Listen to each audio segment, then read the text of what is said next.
Hello, everyone. Please feel free to say hi in the chat. Thank you for joining us this afternoon. This is Pop YS.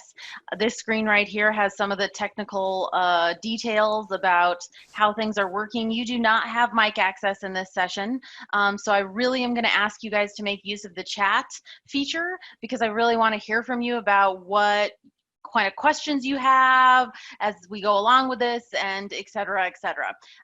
If you have tech problems, Sam is in the room. You can message her directly, but you can also, please make sure you're sending the chat to all panelists and not, if you do message Sam privately, go back to all panelists. Also, I know this is terrible advice, but try logging out and logging back in. So there you go with that. And please do make use of the chat. Those are our kind of introductory notes. This is our socially distant readers advisory. It's Pop YS for June. Sam and I were talking about this before, and one of the things we talked about is I realized I personally haven't presented one of these since February, aka the before times, but we didn't have one we called the one off in March because we were getting ready for Kids First transitioning to virtual, and then in April we had Kids First virtually, and then in May, for those of you that attended the May session, Thomas Malak from Richmond Public Library in South Carolina did a session about manga. So this is the first one that I personally have hosted since June, since February. So it feels like it's been a million years. I hope you have all, not that I've been talking with all of you like nonstop since then, but it's been a long time since we did a Pop YS with me. And this is our socially distant readers advisory. And as per usual, I like to kick it off with my contact information. Gloria, I saw that you left me a voicemail yesterday. Sometimes my phone is weird. You can see my phone number on here. I get my phone calls through my computer now. So sometimes my phone, I don't see that people called me to sometimes my phone is weird, but you should leave me a message and I will get back to you. Gloria, I'll send you an email later today. I was kind of putting the finishing touches on this presentation this morning to make sure. But this is me. This is me in my living room, and this is my email address. And like I said, my phone does work through my phone, but my phone does work through my computer, but it's been a little weird. I always like to include a picture. A lot of times it's from my library travels, but I haven't been getting to do my library travels because I haven't been getting to visit and travel and see you all, and that makes me very sad. But this one I thought was especially relevant for today, and we're going to come back to it in a little bit. But this is a book, the last book I finished that I really loved, and it is a new YA fantasy series. It's called the first one is this book, A Song of Wraith and Ruins by Roseanne Brown. Oh my gosh. I started it and was like, I'm going to read this real slow, and then I tore through it because I couldn't stop. And it's like the Hunger Games meets The Selection. It's set in this fantasy world inspired by African myth, and the main character falls in love. The main character decides he's going to win these games to save his sister, which the royal line is having these royal games, and he's going to win the line. And winning the game means he gets to marry the princess and become the king. And the princess has to kill a royal family member to survive. And she's decided, I'm going to marry the winner of the games, then I'll kill them. And he's decided, I'm going to marry the winner, I'm going to marry her, and then I'm going to kill her. You can guess what happens. Yeah, naturally. Yeah, they fall in love. Yeah, even though they have to kill each other, they fall in love. So every part about this is my jam. This is like everything I'm into, like fantasy, like competition games, enemies to lovers, gotta kill you, but I love you, mythological underpinning fantasy systems. So my jam, super into it. So Song of Wraith and Ruins, it's first book in a series by Roseanne Brown. It came out like 2-3 weeks ago. It's the last book I read and I really loved. So that's a picture of me with it, and I am as excited as I look in that picture. So you'll see, we'll come back to that picture and that example. So as always, I like to give you a little agenda of what we're up to. We're going to do a little check-in with where everybody is, and I want that to be like both a mental and emotional check-in that you can do and some reflection you can do personally, but also I want to hear from you. And then we're going to look at some socially distant readers advisory ideas, and then we're going to look at some physically distant readers advisory ideas. We're going to look at some crossover between the two of those, and I also hope in that period we'll have a chance to talk about what is and isn't working for you. So like what you have tried or what you've been hesitant to try. I'd love to hear from you. I'd love to hear successes and challenges. And that's what I'm saying, really like fire up the chat. And then I'm going to give you some questions for reflection as we look on down the road, further on down the road as the song goes. So that's kind of our rough agenda for today. And one of the things I want to state at this part, for those of you, you know this, but I'm repeating it especially for this session. When this session is over, you will get a link to take a survey about this session, and attached to the link will be a PDF of this presentation. So while I totally encourage you to take notes and write down the things you're inspired by and the comments you hear from other people that make you say, oh, aha, I like that. This presentation has a lot of links in it. It has links directly to libraries' websites, to their Instagrams, to actual programs and forums that they've run. And so you're going to get this presentation. And when you get the presentation, a copy of this presentation, it will have the links. So don't feel like, oh my gosh, I didn't write down where she said to go with that. All the links in this are live, and it will be sent to you afterwards. So that's just some reassurance. I say that every time. I know you guys are very used to it, but part of the issue with this one is pretty link heavy, because I wanted to show you a bunch of examples. And so this one is pretty link heavy, and I don't want you to feel that pressure.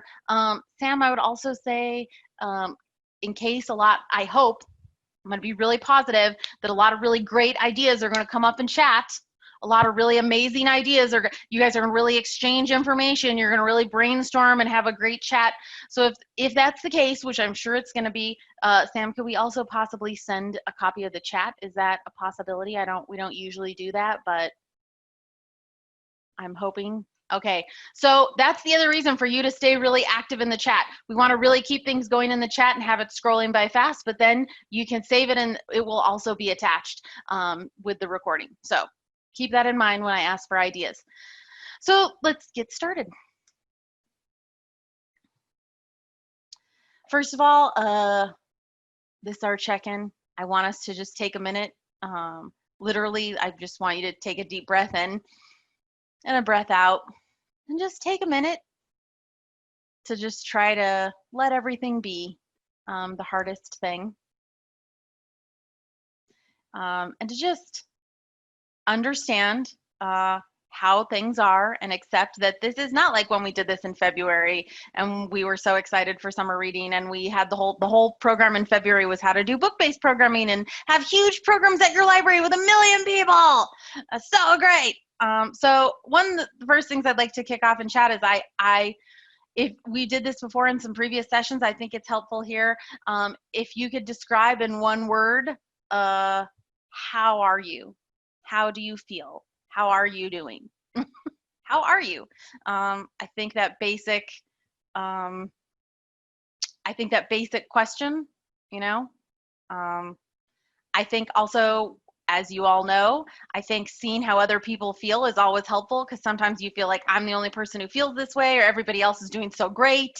Everybody else is doing amazing and I'm not. And so you can be positive about it. You can say, yeah, I miss this. I'm feeling nervous. And you can see with both people, we're seeing some emotions come up: overwhelmed, stressed, nervous. Other people are saying, great, here's the positive stuff, continuing. Love that. Carry on. You got to carry on. That's I'm really into that Rainbow Rowell book, Carry On. You got to carry on like you have, because what's the other point? Anxious, determined, good. Mentally and physically stressed. And I don't have all the answers for you about that. I wish that I did, but I hope that you can feel less alone in this, because that does take us we are feeling this. Poison ivy, oh my gosh, I've been trying to, I've been trying so hard to avoid poison ivy. I'm super scared of it. It's very rare in New Mexico, and it's everywhere in Iowa. So it's not great. Yeah. Yeah, it's very rare in New Mexico, and like here, every plant I see, I'm like, I think that's poison ivy. So it's fine. It's totally fine.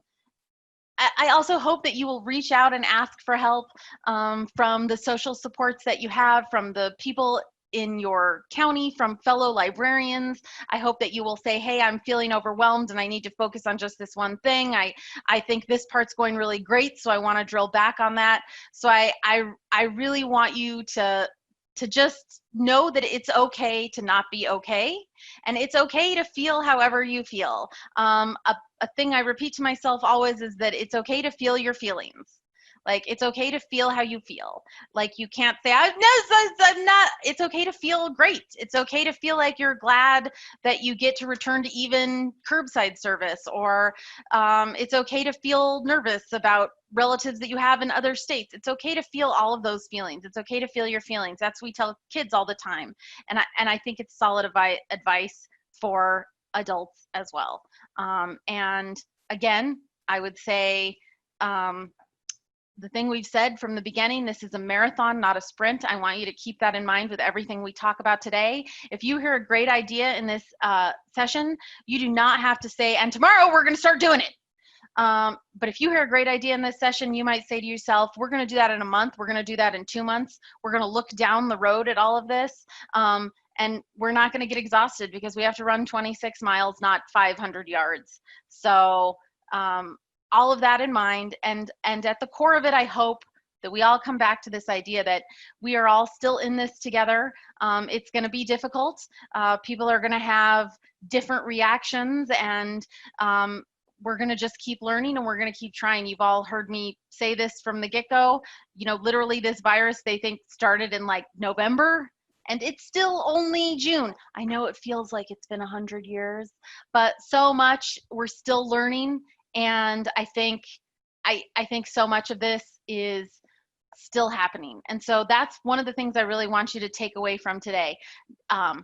Say, this is a great idea, this is a good idea, and I'm going to think about ways I can modify it, or I like this part of it. As always, you know my motto, if I give you 5 ideas and you hate 4 of them, take the one you like and run with it and make it your own. You won't hurt my feelings. That's not how this works. So, now that we've had this time together, I hope you feel even a little more connected to each other. I hope you feel a little more seen by each other. I hope that you know that how you are feeling is not unique, and that alone makes us feel more seen. And so with that, let's start with socially distant. Thank you also for having that moment of reflection with me. It always makes me feel better to hear how people are doing. I think a lot of us feel better when we know how, a lot of us feel better when we're talking about how we feel. No, that's, my husband just cringed. I can hear him cringing over that. But thank you for having that moment with me. I hope it was somewhat helpful, and I hope it kind of helped you center in this moment and in the feelings that you're feeling. So socially distant. We're going to start with socially distant ideas. So when we say that, what do we mean when we say that? I think that's been a big thing that I've been experiencing in this. Are you in quarantine or are you in isolation? Forever, for like the first like month, I kept telling people I was in quarantine. I was not in quarantine. I was isolating. There's so many words that are becoming part of like how we talk about things. So when we say socially distant, and when I'm giving you ideas for socially distant readers advisory, we're talking about patrons that are not physically coming into the library, curbside notwithstanding. So we're not saying there's no contact, although some of these ideas might give you some no contact ideas, but we're talking about no physical interaction of any kind. Like you're not shaking their hands, no physical interaction. That's what these ideas are connected to. But as per usual, some of these ideas might give you ways to say, oh, well, that could really help with this, or that could really help with this. But that's what this section is about. And what we're looking at here is ways you can keep recommending books and keeping the library and the connection in their mind. And I do want to stress that today we've done a ton of stuff about programming, and we are going to keep on doing programming forever. Like we're gonna keep doing that, right? But at the same time, this session is focused on reader's advisory, not programming. We're really going to drill down on reader's advisory in this session. It's what I've heard requests from for a lot of you. If this gives you ideas for how to do programming or how to supplement programming or how to continue programming, that's cool. But the goal of this session is reader's advisory. So I called this slide action for like movies. Those of you know I'm really into movies. So first, we're also, at the same time, I hope those of you remember, this is going to be really focused on our patrons 0 to 18. If you get great ideas from this about how to do your adult programming, if you get great ideas from this on how to do something for your senior citizen patrons, that's great. But what I'm really focusing on in this, because I am your youth services consultant, is 0 to 18. So these are just a couple ideas. These are only ideas. You can modify them, you can use them as you want, you can add others. I would love to hear from you in chat. If you have supplements, if you've been doing this at your library, if you've tried some of these, I would love to hear from you. These are just some examples. So one, so this is from the Zion Benton Public Library in Illinois. And they do a thing I think is really cool on Instagram, which is they let the kids vote on what book the librarian is gonna read. And then the librarian reads it and does a book talk review of it on the Instagram page. So here we're still getting the public involved. We're still getting the teens saying, which book do you want to hear me talk about? So they give them 2 or 3 choices. They make a choice, and then the librarian book talks that book. It's newer title. She gets to say in there, you guys voted for this book. One of the most recent ones she did was Clap When You Land by Elizabeth Acevedo. A perfect book, as per usual, As by Everything by Elizabeth Acevedo. A perfect book. And she said, I'm so mad at you guys making me read this because it made me cry so hard. So that kind of personal detail. Or reviews on YouTube. So one of the examples that I linked from here is the Ocean City Public Library in New Jersey. And one of the things I liked about theirs, they don't have the book at all. She features a book cover, and then she shows them how you can check it out electronically. So, oh, look this way, you can check it out electronically. And the other thing I think is really great about that, Ocean City does, they have them themed. So like this one is all middle grade realistic fiction. This is all young adult sci-fi. So it really allows you to drill down by genre, which we know is a super popular thing with readers in that tween teen cohort. A lot of times they come up, I tell the story all the time about, in the morning I had a kid say, I want a book about fairy tales, but no romance. And in the afternoon I had a kid say, I want romance and no fairy tales. And in the evening I had a kid say, I want a romance with fairy tales. So like it lets you really drill down in that specific genre thing. And then the new book reviews, if you haven't checked this out, from our very own Decorah Public Library here in Iowa. I really like a lot of things that Rachel is doing with the book reviews. She looks at the actual new titles that are in, but she also makes a specific recommendation at the end of like the baby time programming. So they do a baby time program, and then at the end she says, and here's a board book I really recommend, as well as looking at the stuff that's new, physically new in the library.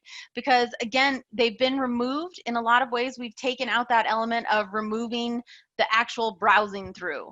And I think that's a follow-up. And so I see Emily said, I recorded reviews and hardly anyone watched them.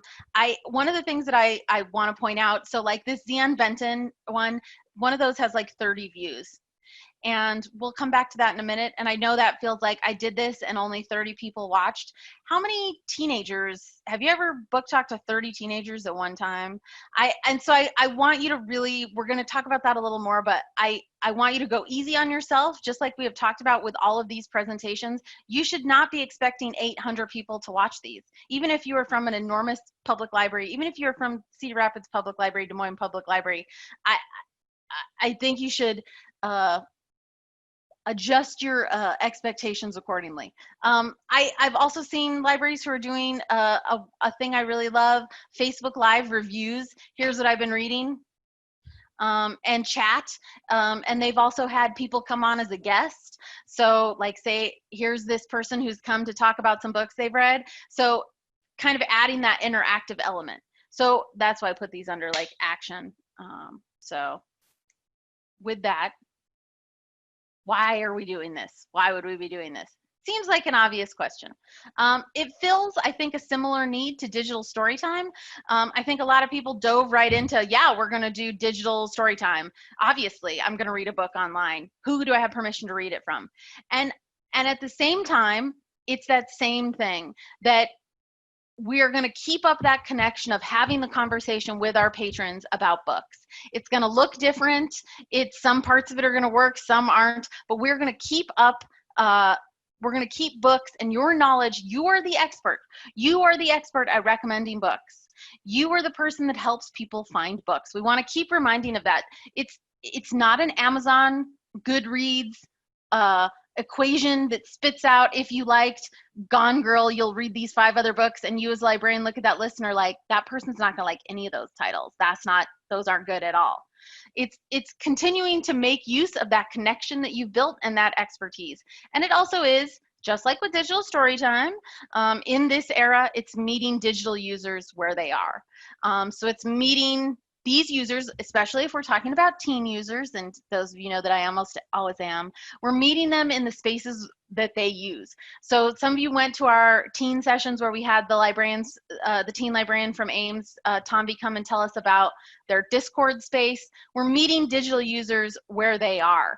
So even the fact like the Xeon Benton Library, they're having them vote. You can put polls on Instagram, super easy. Having them vote on what you're gonna read, meeting them where they are. And it also means that we are curating spaces. These spaces are just now digital. For those of you that are not familiar with Wakelet, it's a lot like Pinterest, but cooler and better. And it lets you save articles, it lets you save images, it lets you basically create a Wakelet, a pad, and you can put like, here's a cover of a book I really loved, and here's 5 summaries. You could make one about that that's like fairy tales, fantasy. So curating spaces, the spaces are just now digital. And now, yes. But how do I know which ones will work? I have some sad news. You don't. But you can try different ones. You can say, we're gonna make one video and then share that video across content farm. So like, we're gonna make something on Instagram, but we're gonna share it on Facebook, we're gonna share it in the newsletter, we're gonna share it in the email blast, we're gonna put something on YouTube, and then we're gonna share it on Facebook, and then we're gonna link to it on Instagram, and then we're gonna add it to Wakelet. You can make one content, spread it across that way. You can say, we tried on Instagram, they didn't really like it. We tried on TikTok, it wasn't really great. But we have those, we can revisit them. I feel familiar with them. So I think that's part of it. And you can also say, we're gonna concentrate on Instagram, man. We're gonna go hard for Instagram. We're gonna go hard on Facebook. That's what we're gonna do. We're gonna go hard, we're gonna commit to it. So I think that it's a combination of both of those. Tied to what if no one watches it. I think that's, for one thing, I would remind you to, and you'll hear me say this a lot, what if no one watches it? It's the same content. What if no one comes to your programs in person, in the before? What if nobody came to your programs? What if only 5 people came to your programs? What if only 10 people? What is the number that would justify making it worth it, is a question to ask yourself. How do they get the books? That's a legit question.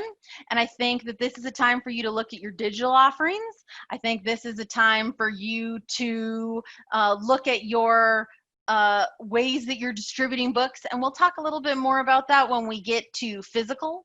How do they get the books? But I think too, you maybe want to book talk something that's not that might be readily available in Bridges, or again, that's one of the things I like about the Decora videos. They specifically say this is a new book, it's available for checkout here at the library. You can put it on hold. Let me tell you how to put it on hold.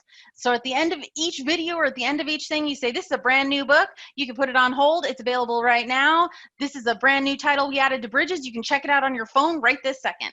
So keeping how do they get the books in mind when you start it, I think is useful. So I've seen in the comment, what's the most used social media for teens? Who knows, baby? No, that's the other issue of how do I know which one. For one thing, it varies from community to community. You might have in one community teens who are really high users on TikTok. You might have teens who are really high users on Instagram. You might have teens who are really high users on Discord. they're digital natives is what we call them, although that's not entirely true, and also it's racist. That phrase is racist, so I'm trying to drop it from my lexicon. But there is no such thing. So I think that takes us back to the format of like, we make one YouTube video and then we share it everywhere, and it takes us back to letting them drive what they're doing. So asking them and seeing, and some of you were at the program we ran yesterday, which is the Yacht Club discussion. For those of you that were not, one of the articles we read was a piece from Seattle Public Library, and it was a great piece. I think if you read it, it was super good. It was a piece we read from Seattle Public Library, and they were talking about a program they read, and the Seattle Public Library program had, the first session they had 2 people come. And one of the things I loved about that was the idea, and the Seattle Public Library was like, it was a success. We were so happy these 2 people came, these 2 families came. And one of the things I loved about that was the idea that Seattle Public Library in Seattle, literally one of the biggest cities in the country, was like, 2 people came, woo, we're doing it, we're on fire. Which takes us back to that universal, everything is across, like, it feels disheartening.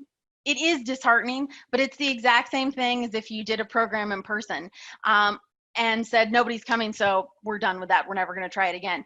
We don't mostly say that. So those are just some things to keep in mind. Although, again, I don't suggest you put 8,000 hours into it and then 2 people come. Maybe then next week you only put 5,000 hours into it. And then maybe the week after you only put 3,000 hours into it. And then maybe the week after you're getting better at it, so you only have to put like 2,000 hours in it. So those are some buts just to kind of work through on your own and within your system as you go through. I'm keeping an eye on the time. And tied to that, focus. Angie Manfredi's largest struggle in life tied with shutting up. Focus. Focus, McFly, focus. Ask yourself, what would this look like if it wasn't digital at all? How would I talk to people about books if it wasn't digital? What would this look like? How would I connect with people? And decide what your goals are. Have a goal in mind. I want to connect with 4 teens. I want the teens to see I'm doing a book talk. I want to highlight new books. Again, back to the link to Decorah Public Library's YouTube page. I want to highlight the new titles because people aren't coming in and browsing through them. So I want to look at the new books. As always, especially in program for ages 11 to 18, let patrons drive. What do they want to see? What do they want? Where do they want you to be? And this is another thing you've heard me say a million times. If you get 1 teen to come to one thing, then 1 teen tells another teen, and then another teen tells another teen, and then another teen tells another teen. And in 2 years, you have 6 teens. You've built up to those 6 teens like you've clawed your way to them one by one. But they've done the work for you. So they will be devoted to you for their entire lives. Their entire lives. It's not going to be overnight kind of thing. It's not going to be like, and then 400 of them came in through the door, no matter what you offer. But it builds that way. So that building thing. So like, and that's how we create connections. So, and always, I know, try again. That one didn't work. Okay, here's the elements of it I liked. Here's what I learned. Let's try it again. So with that, let's look at a couple examples. So this is Urbandale Public Library.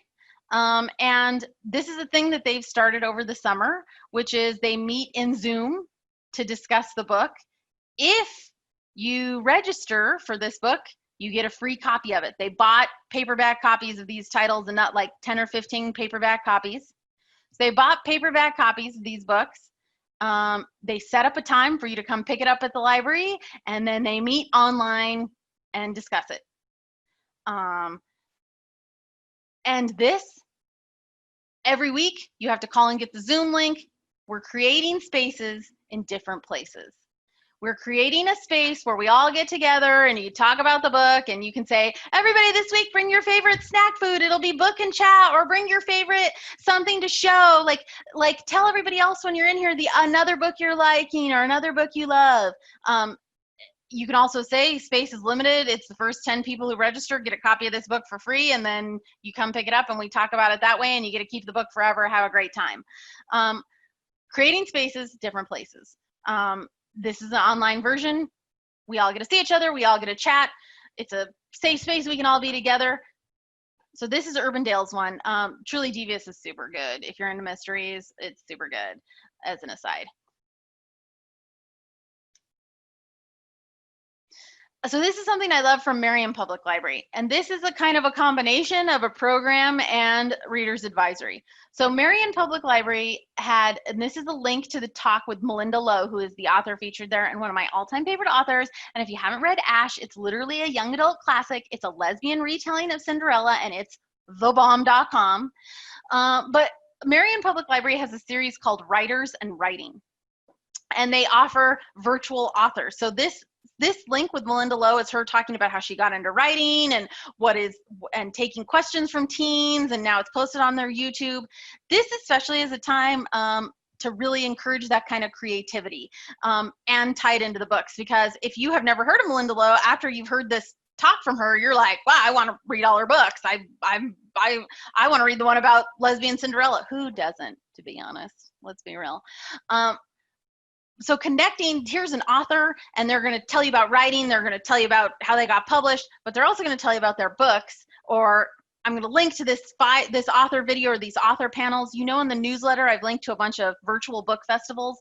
This is a real opportunity for, if you're a library in a town of like 400 people, and you would never be able to go to a panel or an author festival, it's a great way to say, oh my gosh, look at this super cool panel of authors talking about their books. This is so exciting. I can't wait to read this book. And we get to see all of them, even though we live in this town of 400 people, and we would never be able to attend a conference like this. So really taking advantage of content, as you know, don't reinvent the wheel, content that other people are putting out there, especially authors, because so many of them are like, we've missed our book tours, we've missed the conferences, we've missed the conventions that we would get to go to. But another thing I've seen is like, these are panels where like authors who live like in Germany or authors who live all across the world have gotten to participate in. So I hope you've looked at some of those that I've linked. The Kid List Everywhere Book Festival is a great one. And this example from Marion is also super awesome.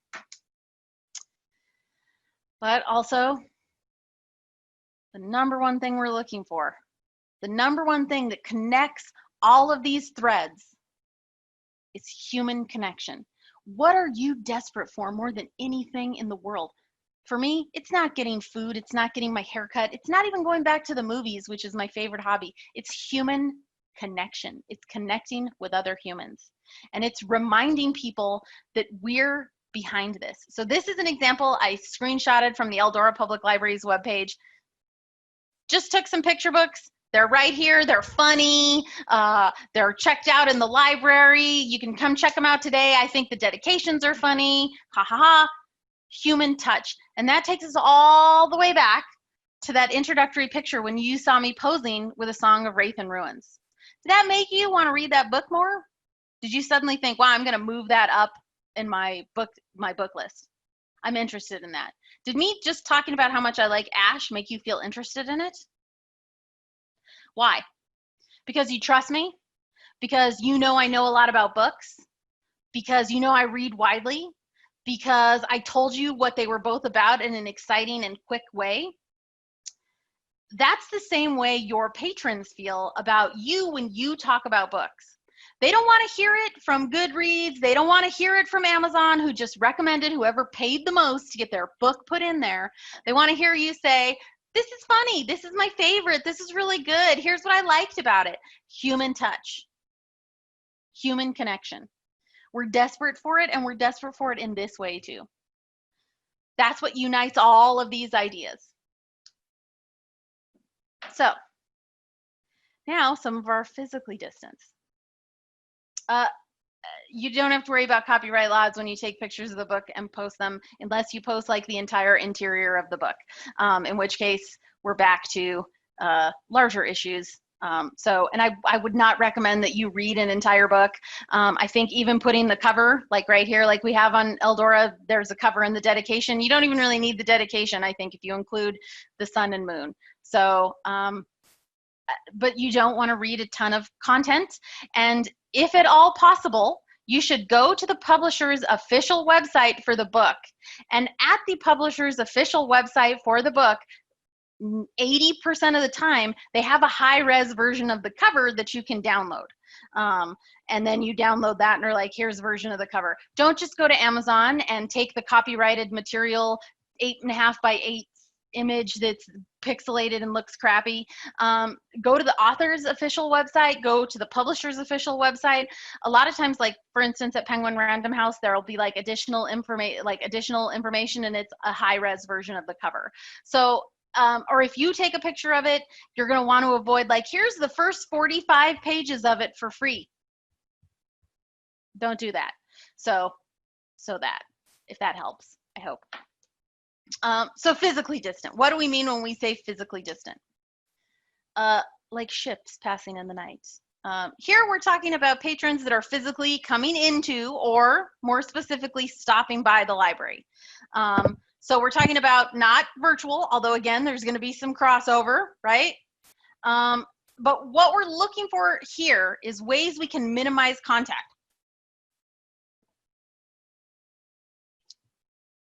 with them for everyone's safety and for time saving. If you're limiting how long people can be in the building, if you're limiting how long they can even browse the stacks, you want to, okay, buddy, like you can't be here for 4 hours reading the back of every Agatha Christie book.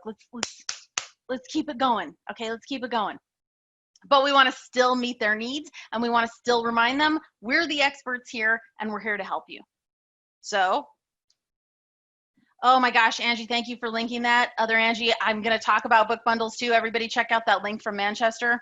I'm going to also check that out too. I will add it to we'll talk more.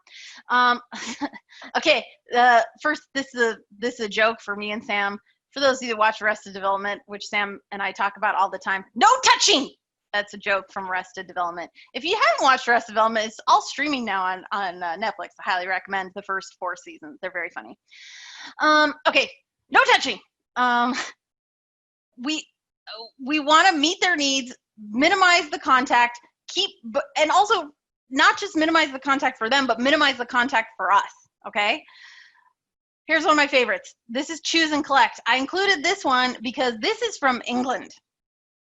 This is from Devon Libraries and Torbay Libraries. I like to say it, pretend like I'm fancy. Devon Libraries and Torbury Libraries. Don't, please, I'm so sorry if you're British. I'm so sorry that happened.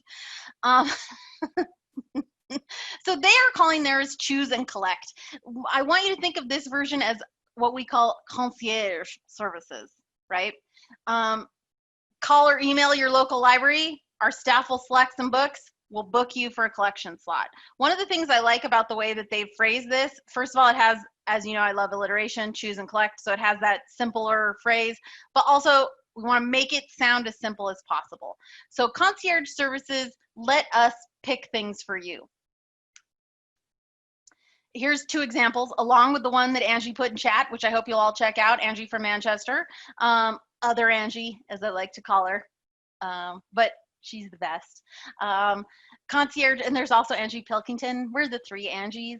There's more too, but those are the ones that I know the most. Angie Sharon, Angie Pilkington, and me. Anyway, the concierge services. This is from Floyd County Library in Indiana, and they were inspired by a program I really love at the Seattle Public Library called Your Next 5 Books. Again, catchy, to the point. What is it? So your next 5 books is you email Seattle Public Library. Seattle Public Library has a form on their website. You tell them a little bit about what you've read, and they send you a list with 5 books recommended. Not 500, not 27, 5. Okay. Floyd County has something similar, which is you can say, I am a parent and I need 8 fantasy books for my 12-year-old. They've read everything in our house and I can't take it anymore. So I want that book care package, or my personal favorite, grab bag. Again, when you get this presentation, these are live links to their forms that you fill out. You could create one are, may I suggest, you could already be themed. You could say, here's 5 great fantasy books for your 8 to 12-year-old readers who've read everything in the house. Here are 5 super great YA romances for when you've finished the Hunger Games and you want more books where they try to kill each other. Hey man, we all have things that we're interested in. That's what mine are, okay? No judging, okay? You could already be themed, or my personal favorite, and surprise me. Pick out 5 books you loved and put them in there. From any genre. I don't like Westerns. Pick out 4 books that you really love that are all brand new romances. It can already be themed. Can pick up a bag of surprises. The thing I always used to promote, and especially works now, is if you don't like them, you didn't pay anything for them. They were free from the library. Just bring them back. You can do what Seattle does, which is send them the list. Put the ones that on hold that sound good. We suggested 5 books. If only one of these sounds good, put it on hold, and here we go. And you can create a simple form with Google Docs and you can base it on the examples I've linked from Floyd and Seattle. There's tons of other libraries. Those are just the 2 that I used as examples. I'm sure there's libraries here who are doing it. You can create a simple form with Google Docs and promote it everywhere and see how many you get filled out. Even letting people know that that service is available for them can ease anxiety with some of your patrons who might be nervous, or some of your patrons who miss browsing. You can also really promote it as that way. This is a way that's going to really let you still have that conversation you love with me about books, but now we don't have to worry about it going on for 4 hours in person. But you're still going to get my touch and my recommendations and hear from me. Takes us right back to human touch. Human touch. And see there, the patrons call and say, you know what I like. They've always said that. They've always said that. And now, and that's the other thing I want you to remember. Patrons have always said that. They're just saying it over the phone now. So keep it in there. Bundle it up. This is our link from Angie. You can also, some people mention this in the chat. I think this is a really great idea. Some of you have heard me say this before. You could make a book bundle of books about dinosaurs and then include a color your own dinosaur mask and a learn more dinosaur activity card. Really promote that as bundles that have the extension activities included. But you can make them for older teens too. So if you're having a ton of success with them checking out with your grab and go programming bags, think about ways you could translate that success into books. If your patrons have already gotten used to, yes, we love the grab and go bags. Yes, we love them.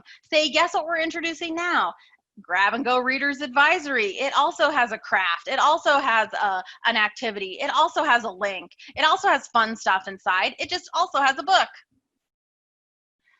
Or if you have just launched the grab and go bags, think about ways your patrons are getting more used to that and you can make those connections.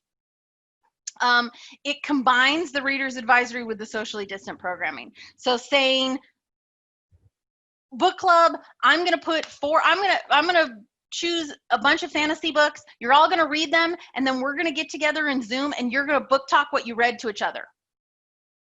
So you don't have to have 10 copies of the same book. You say the theme for our tween book club this month is if you like Percy Jackson.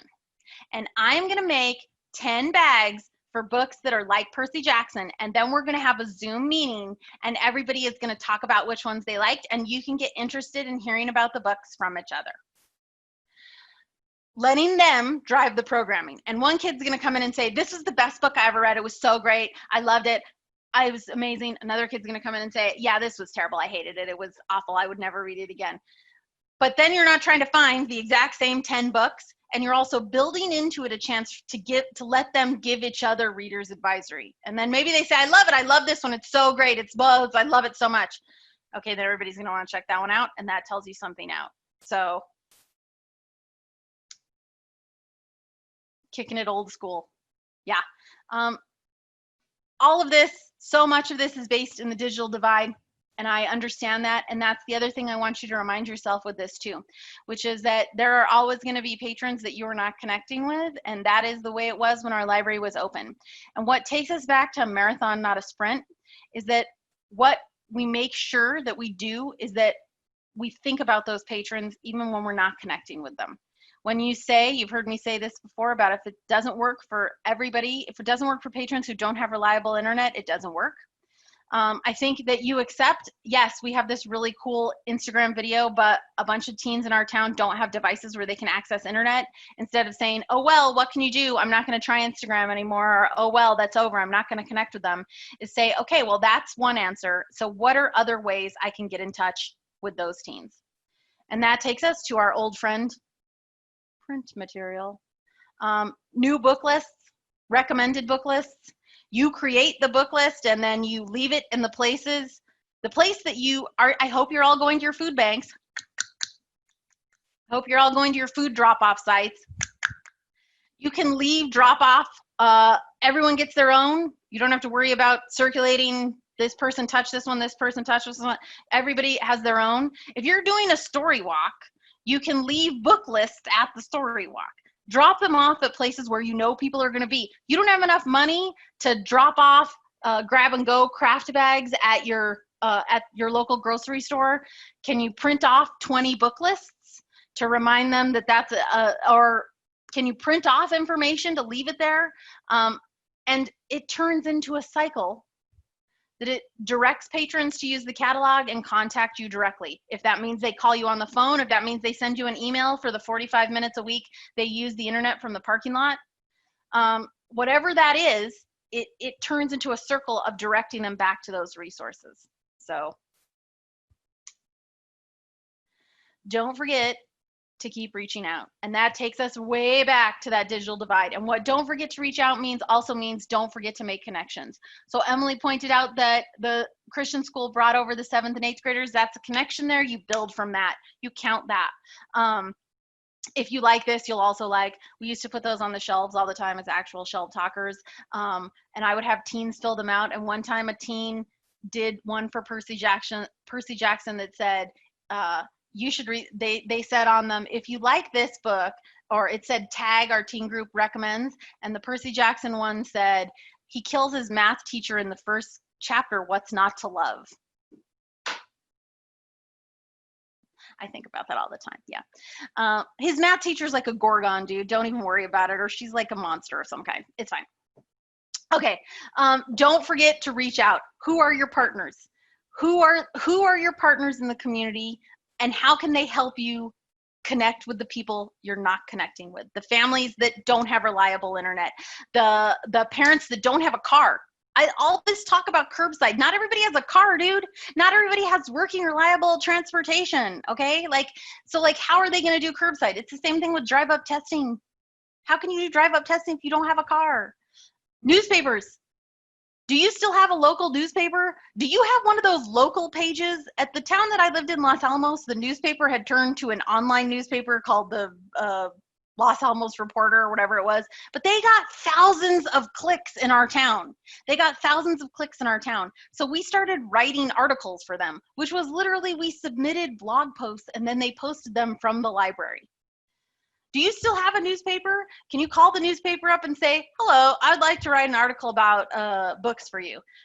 Iowa, for those of you, I'm sure 99% of you know about Storm Lake, the Storm Lake newspaper that Art Cullen that won a Pulitzer Prize in a small town local newspaper that he ran. It's one of my all-time favorite stories in American journalism.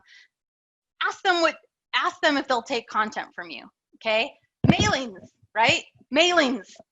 Some of you have heard me mention that before. City mailings. Do you mail out utility bills? Could you mail out a book recommendation of the month? Could you mail out a postcard that's like, hey, don't forget the library will help you find something? Home delivery. There you go. The things we've already been doing built in there. What is a way that you can connect? Don't forget printed ways. This is another reference to a meme because that's what my life is like. Both? Why not both? Both is good. I'm sorry. I don't know why I'm like this. I do apologize for how I am. Create digital content on places like Canva or S'more. If you're not familiar with S'more, the free version lets you have 3 different newsletters. You can send them up to 500 people a month. It's super easy drag and drop design. It's super cute. You can pay like $8.99 for the 2,000 people version, but that feels like a lot. You probably don't have 2,000 people who want to do your, or if you are paying for a service like the state library uses Gov Delivery, or create digital content that can also be printed to be shared physically. And again, that takes us back to all of this. Distributing print material is a way that ups digital engagement. So if you make a flyer that has 10 new kids books that we love, and at the bottom of the flyer you put, these are at the library right now, put them on hold, call us for more information, and you leave those all over the grocery store. You post them in the windows of every business in town. You ask every business in town, will you post, I chose one book for this week, and I'm literally just going to put the cover up and tell everybody how much I love it. Not a story walk, not tearing out the pages of the book. I printed out 4 brand new books and I just want to put it everywhere in town. And when you create digital content, you can then also share it on your Facebook. You can share it in digital formats. You can share it on Instagram, but you can print it out and share it physically. So that kind of combination of both of those things. And as per usual, and we know that we're not going to get everyone. And that was true even in the before times. We know we're not going to get everyone. But what this is about is thinking about ways we can find people we've never connected with before. We can build on partnerships, and we can keep reminding them of our expertise, our services, and what makes us important in the community. I see Erin said every month I write an article for our paper that includes all of the books received in the month. I did that too for years, and I do book reviews once a month. I did that too in the town I worked in that was like 6,000 people. It was the best. It had like a cute little name, and there was a picture of me with a pencil like this. When I was growing up, I wanted to be either a newspaper writer or a librarian. So things turned out great for me. Okay, whew, we made it. Everybody get a big stretch. Oh, do this kind of crossover stretch. I'm doing this a lot. This one's really helpful when you sit down a lot. All of this is this takes us back to our marathon, not a sprint. Here's something I have to repeat to myself all the time. It won't always be like this. I know, but it won't always be like this. There will be a vaccine. There will be better therapies. There are already better therapies. It won't always be like this. The world will never go back to the way it was, which was good because the way it was broken. But it won't always be like it is now. But you are building foundations now. I have heard things from people who are like, these digital story times, we've heard from people we never heard from before, or the daycares love them because now they can play them all the time. Or for me, I have loved getting to see thousands of people do story time. It's so rare that you get to observe other people doing story time. And now I can watch people in Australia do story time in Italian and learn from them and be like, oh my gosh, I love her technique there. I'd never seen that before, but I love the engaging questions she leads. That's such a great technique. You are building foundations now. And I want you to ask them, what do you want that future to look like in your library? How are these ways that you can continue to connect with people? What if you got really great, you got 10 kids who always came to your online book club? What if they really loved doing Instagram voting on what book they wanted to make you read? That could always continue. So even though it won't always be like this, what are you building now? What lessons are you taking from this now that you can continue, that you can change your own practice, that you can get people excited about the library who might never have thought about the library before? Some of you I know started offering digital cards when you never offered them before. Think about how many people in Charleston, some of you have heard me use this stat before, in Charleston, South Carolina, they added like over 2,000 digital patrons over the course of like 1 month. Those were not library users before, and now they are. Even the fact that you can promote things like Bridges. Think how many people tell you, and you've heard this probably 8,000 times, 8,000 times. Yeah, I didn't know libraries had ebooks. No, I know you didn't, because you haven't been listening at all. Think how many people say that, and think how this is the moment we step up and say, not only do we have digital books, I can recommend them for you. Not only do we have digital audiobooks, why don't you listen to one while you go for a walk? There's a library who's doing a digitally, they're all listening to the same audiobook while they go for their evening walk. This is a moment to step into people who need us and never even knew they needed us. Yeah, we have digital, we have ebooks. Yeah, we have ebooks. Yeah, yeah. Let me tell you more about how we have ebooks. Are you interested in it now? You are interested in it now? Let me tell you more. These are my Explore Mores. Remember, you're going to get a copy of these slides, and these will be live links that you can click on. This is your, these are some posts I found really helpful. Instagram Programming 101. These are a series of posts from Yalsa. It's a link of a lot of libraries who are already on Instagram, as well as a really great explanation of how you might get set up for Instagramming. This is really focused on teens. And so is the next link, which is libraries and TikTok. And it's another great how-to post, and it gives you some examples of libraries that are using them. So if you feel unsure about these are great starters. The ALSC 2020 summer reading list, you'll see me link these in other places, but I wanted to include them here. These are pre-made printable templates. You can literally add your library's information to the back of them and then just print them out. Have them on hand. This is a link, you heard me mention Wakelet earlier. Sam said, I'd never heard of that before. I think it might be new to some of you. So I also linked to this post, which is a link from a librarian about a school librarian about how she uses Wakelet. So how she uses Wakelet and ways you might think about Wakelet for curating spaces. Online spaces in different places. Spaces in different places.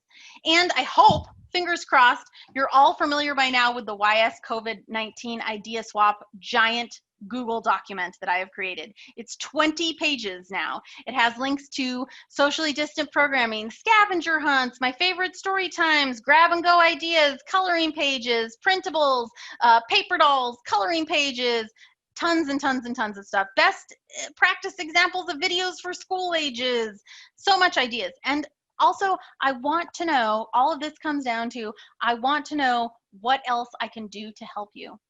I hope you got some good ideas in the chat. We're at literally just about time now. But if you have any questions that you want to ask now, I would love to hear them. But also, as we move into July, I have to reconsider how we're gonna have our COVID conversations. In June, we had kind of lower attendance at them. July was pretty good. May was pretty good. I understand that's because you're all reopening in different ways. Yay! Like even if you're doing curbside only, it's harder to find time to attend things, but I want to still be there for you and know how I can support you. So like, I hope that today that this was helpful to even get you thinking, to even get you like, oh yeah, to give you permission about things you've been nervous about. But I would love to hear from you, like, how can I support you? I can make book lists. I can bring back our, I can bring back our book list webinars. I want to make sure that what I am doing is what is most useful to you. I know everybody has one specific need, and in that case, I would encourage you to call me so that I can ask that one specific need. But I want to hear more from you, which ties back to it. This is my goodbye picture. Yes, covering you can use a book cover. Make sure you download the book cover from the publisher or the author's official website. They often have press kits that have exactly this information. Do not download the tiny 8.5 by 8 grainy one that says copyrighted material from Amazon. Amazon is garbage anyway. Sorry, editorializing. Go to the author's website, go to the publisher's website, look for the official book cover. That having been said, do not post the inside of the book. Do not post 45 pages of the book. Okay, this is me and my husband on one of our walks. Wear a mask. Please get in contact with me. Sam is gonna unmute right now. Is that true? Okay. Sure. About the survey and the Yep. So we'll be sending everyone who signed in today the survey. It'll be coming from libcontinuinged@iowa.gov. So look for that. It might end up in your spam, but we'll send out the survey. And as always, we're available with any questions that folks have. So thank you, Angie. Lots of great ideas. And the slides will come with that link. So, and the chat too, because you're going to save the chat too, right? And the chat. You betcha. The chat.